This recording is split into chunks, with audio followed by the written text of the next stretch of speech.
Shalom, family. Welcome back. It's been another interesting week behind us, and it is getting crazy out there. Cray cray in clown world as it is. Stop the world. I want to get off, ready to fly, and just listening for that trumpet all the time.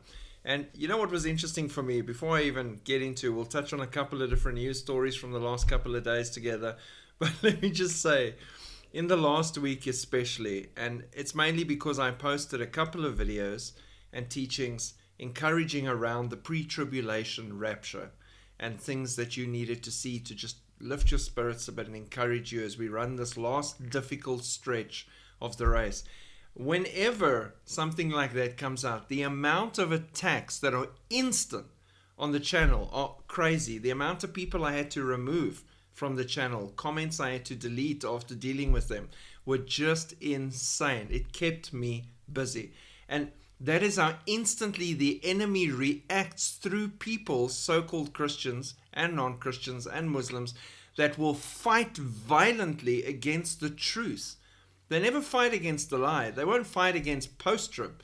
They'll fight against pre-trib because it's the truth. They'll fight against Jesus rising from the grave because it's truth. They won't fight against Muhammad or Buddha or Allah or any of those. They don't need to fight the lie. The lie is already there. They need to fight the truth. So again, the amount of hate and anger and attacks just in the pre-trib point was so interesting for me again. And I expect as much.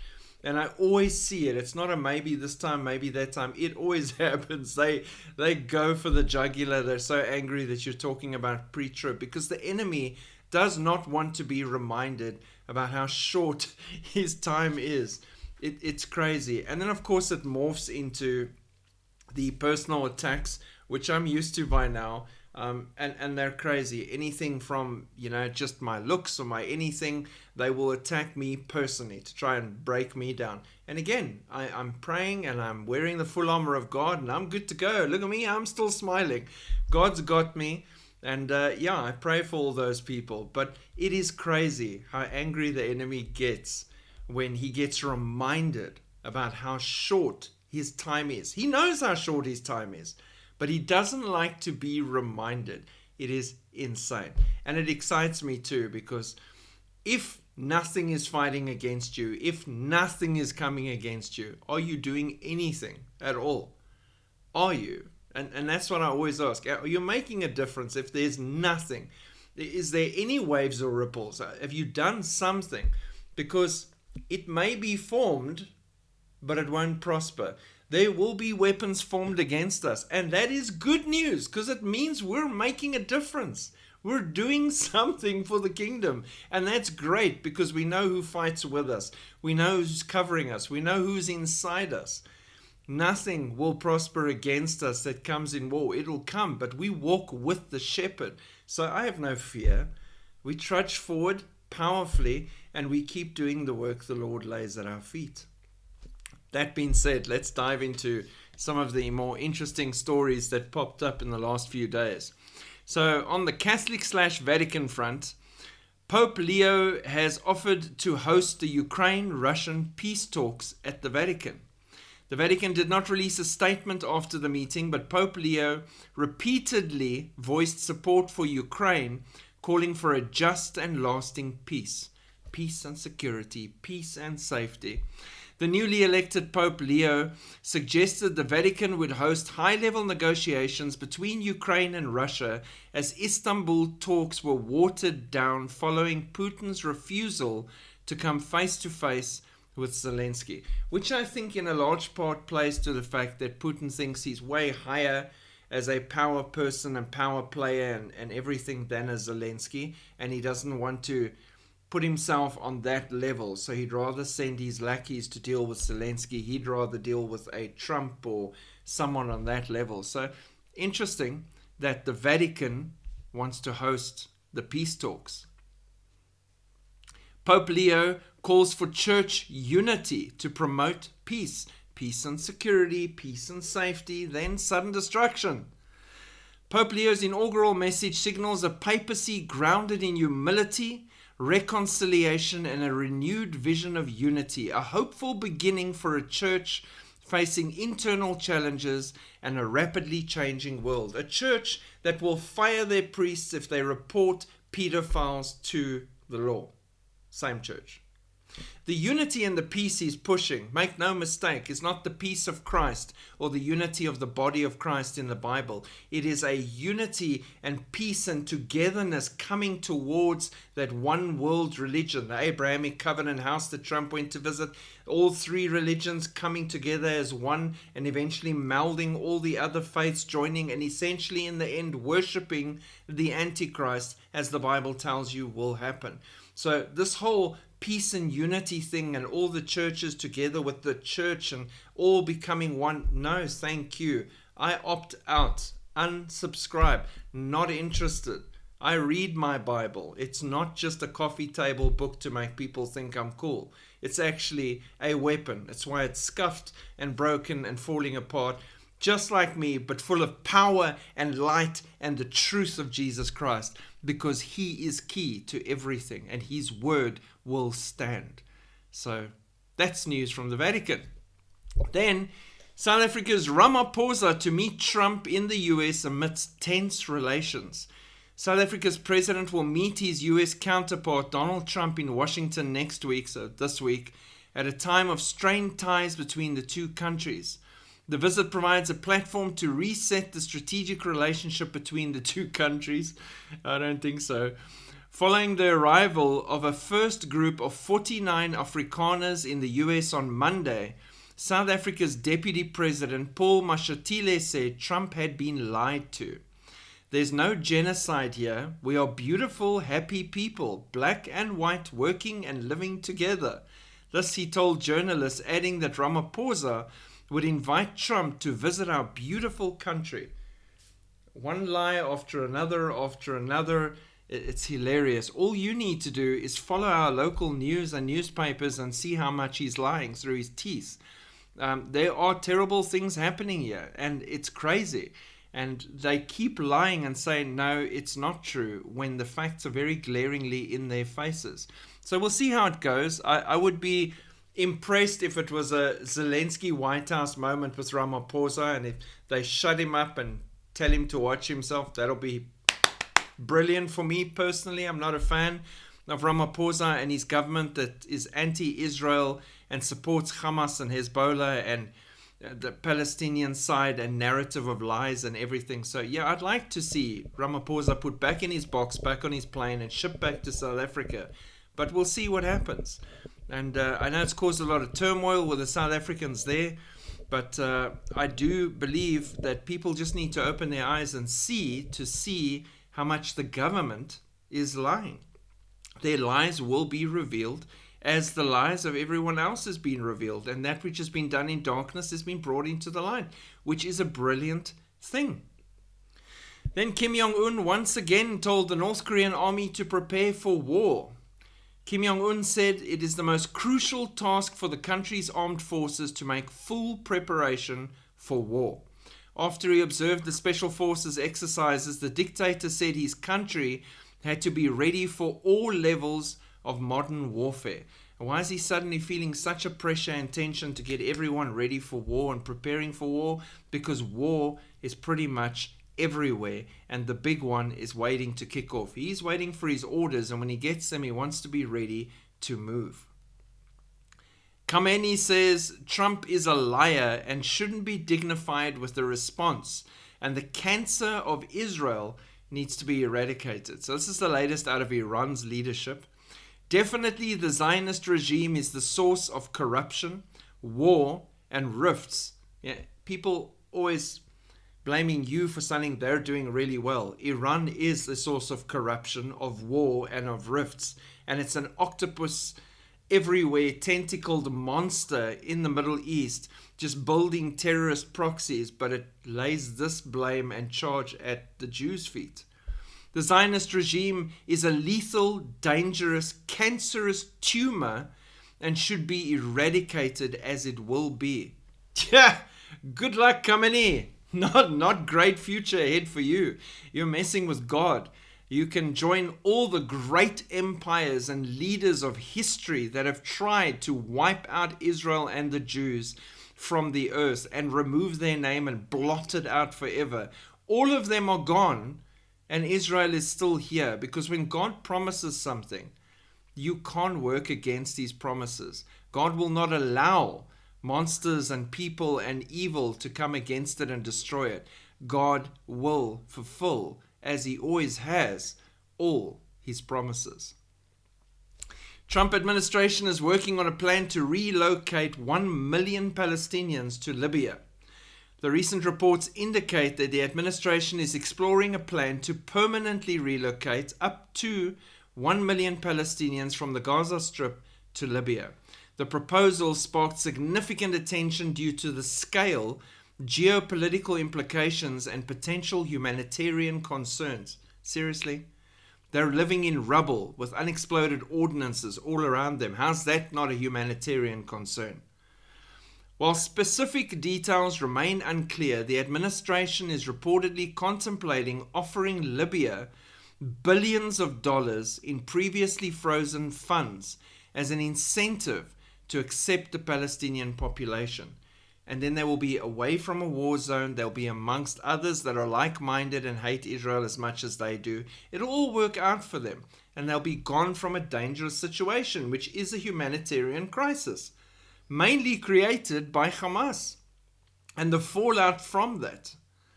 But again, it's not what the world wants to hear. They want them to live in the rubble because that is preferable, and drive trucks in with food all the time. And these activities are not normal. Compelling report warns of a violent uprising against Jews brewing in Canada. Now, for me, my eyebrows raised on this one. I don't live in Canada, but the way the world depicts Canada in the movies, in Hollywood and everything else, is such friendly people, so open, always so kind. And there's an uprising against the Jews brewing in Canada. And it shows you how much this immigration thing has really changed and destroyed countries at the very root of their cultures. The Free Press reported what has been going on in Canada. Canada has become one of the most anti-Semitic countries in the Western world, they assert.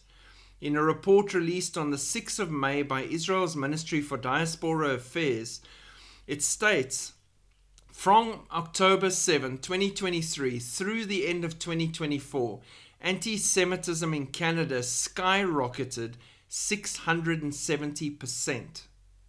Further, between October 7, 2023 and October 7, 2024, there were 1,500 pro-Palestinian rallies in Toronto alone. That's over 4 a day, every day, for an entire year. While the outbreak of anti-Semitism throughout the West has been precipitous in virtually every country, the tenor, violence, and extremist nature of Jew hatred in Canada has ratcheted up in a way few other places on earth have experienced. Now again, pray for the Jews, but this is a part of the process for the end times preparation for Daniel's 70th week, Jacob's trouble, for all the Jews that were still remaining in their countries that didn't want to leave, to be pushed back uncomfortably, almost like a birth, to their country where they should be, back to Israel. And we're seeing that happening all over the world. France just sent a whole bunch of Jews back to Israel, making Aliyah because they can't live in France. It's too dangerous. It's too dangerous to live in France. Are you listening to this? I'd rather move back to Israel, where multiple terrorist proxies and countries all around every border point are trying to eradicate them. It's safer there than in France. Is no one batting their eyelids at this and realizing there's a problem here? Because they're not looking at it correctly. They're buying the evil and the rubbish and drinking the Kool-Aid. That's the sad thing. It's so obvious when you just look at the facts. How's that even normal? France, first world country. Come on. Canada, one of the most anti-Semitic countries in the world. What? The IDF has broadened the Gaza offensive and launched Gideon's Chariots, which is the name of the offensive now. They announced the launch, expanding the Gaza campaign to seize strategic areas, defeat Hamas, and secure a hostage release. So everyone was against it and saying they shouldn't do it. They've gone ahead and done it. A central component of the plan is the broad evacuation of the entire Gaza population from the fighting zones, including northern Gaza, to areas in southern Gaza, while creating a separation between them and Hamas terrorists in order to allow the IDF operational freedom of action. Unlike in the past, the IDF will remain in any area that is conquered in order to prevent the return of terrorism, and will handle any area that is cleared in accordance with the Rafah model, where all threats were eliminated and it became part of the security zone. So that's the way they're doing it now. They're not leaving, they're in there, and they're going to eliminate each threat as it pops its head up, which, I'm sorry, after this long, needs to be done. So how did Hamas react to this? Almost immediately, Hamas announces return to ceasefire negotiations after the IDF starts initial phases of large-scale offensive. Hamas reportedly offers half the living hostages for a 2-month Gaza truce. No, give them all or we'll continue. That's what I would say. We're done negotiating with terrorists. Why are we still having this conversation? Half? Hamas doubted whether the US was able to compel Netanyahu to abide by the terms of any agreement. Hamas also requested that family members of Hamas leadership be allowed to leave the Strip, and that Israel promises not to pursue them. They're worried about their family members, but not the civilians in Gaza or the hostages. The source also said Hamas expressed willingness to give up their weapons after relinquishing control of Gaza. I'm sorry, they've said this before, and then they refused, and they wanted to remain, and then they wouldn't give up their weapons, and then they would, and then they wouldn't, and then you see, you can't negotiate with someone that's double-minded and evil at the core. You need to deal with the problem, and that's my opinion on that. Then if I was in there, that's what I would be saying if they asked for my opinion. It's a really difficult situation, especially for the hostage families who are praying and stressing that their family members are still alive, and we just don't know, because anything could have happened or could still happen to those hostages. But these terrorists don't keep their word. They don't play by the rules, and they blame everyone else except themselves. This could have been over a year ago already, but here we are, and it'll continue. They're saying now they're willing to let go of Gaza and lay down their weapons and walk away, but give it 2 days and we'll see how that changes immediately. When someone is willing to come and negotiate, then they'll have advice from Qatar, the Boeing people, and then suddenly everything will change again. Pray for Israel. Rabbi warns that imminent earthquake in America will be a pre-Messiah sign. Duh. Everything on the natural scale of earthquakes and volcanoes and tornadoes and cyclones and hurricanes and mudslides and wildfires, and I can carry on all day, are all the earth groaning and trembling as it prepares for what lies ahead. A growing body of scientific evidence is warning of an impending major earthquake on the Cascadia subduction zone, a fault line stretching from Vancouver Island to Northern California.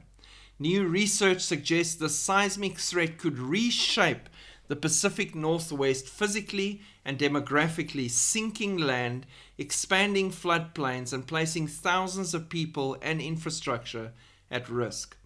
At the same time, several religious voices interpret this looming disaster as a harbinger of spiritual transformation tied to the prophesied era of redemption.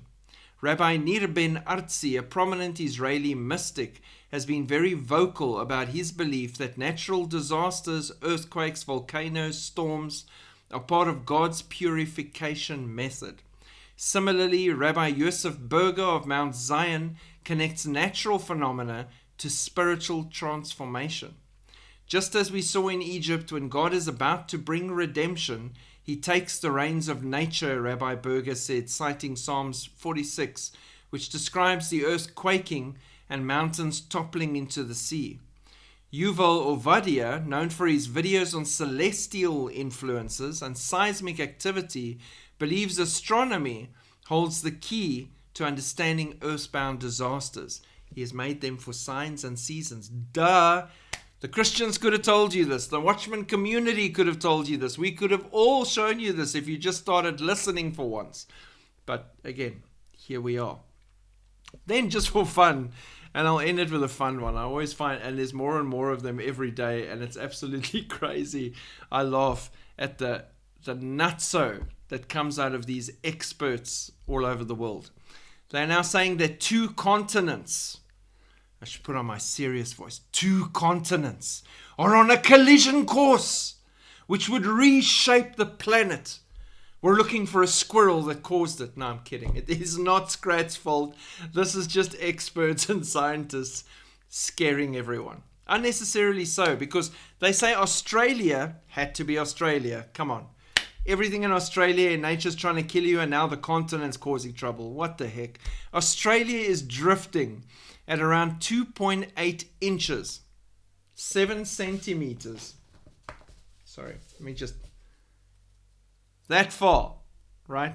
7 centimeters per year, comparable to the rate of how your fingernails grow. Australia is moving this far every year. Bad continent. Bad Australia. What are you doing? That's way too much. We said 2 centimeters. What's with the 7? Because 7's such an important number. But anyway, the direction the continent's moving, which sits on the Indo-Australian plate, is north, meaning eventually, way into the future, it will collide with Asia. Oh my word, there goes all my sushi plans. Australia is going to wreck my sushi plans in Asia when it connects with that continent. Hold up. Hundreds of millions of years from now. Seriously, people, just take a breath and read a Bible. Can we just get over the crazy here? No need to fear. The koalas are safe. The platypus is chilling. Everything is fine. The kangaroos may be hopping too much, causing the 7 centimeters. But Jesus will wrap everything up. Not in millions and hundreds of millions of years.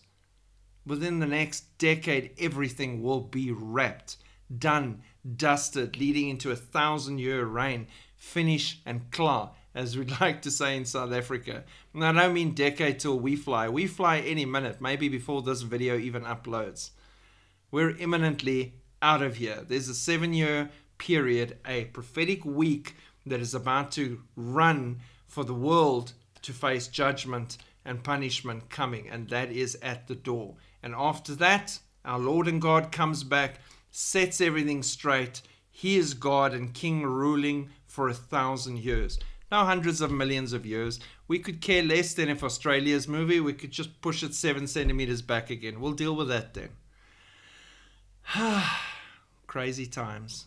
Exciting times. You were born for a time such as this. And remember, no weapon formed against you will prosper. It may be formed, but it won't prosper. Because you have God with you. Shalom.